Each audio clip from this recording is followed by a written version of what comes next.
Roxanne Stein has been leading our coverage, our team of analysts, producers, and reporters at the courthouse since this trial began last week with the jury selection. Roxanne, what can you tell us about what is now day 4 of the witness testimony?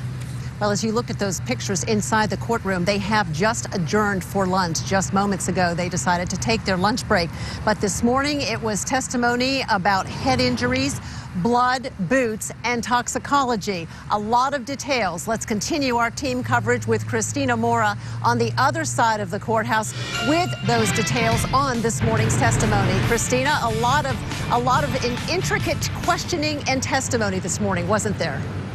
Roxanne, intricate is a good word. The prosecution really is getting into the minute details of parts of this case. The first person, like you mentioned, on stand was nurse Cecelia Betts. She was with John Goodman after that crash that night. She was at Wellington Regional Medical Center with him. And she said Goodman never complained of any head injury. She said that he never had any signs of a concussion. Her notes from that night show that she did a head-to-toe assessment of Goodman, and she was the nurse to perform that blood alcohol test on him. Now, the defense, whose theory is based on the fact that Goodman had a concussion, not that he was drunk, probed Nurse Betts, asking her if it was possible Goodman could have had signs of a concussion before he got to her.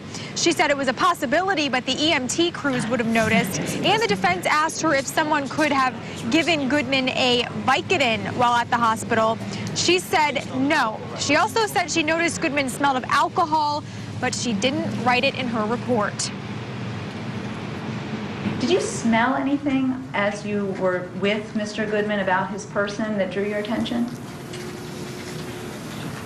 Yes. What did you smell? The odor of ETOH. Okay, what's ETOH for those of us who don't scribble quick notes?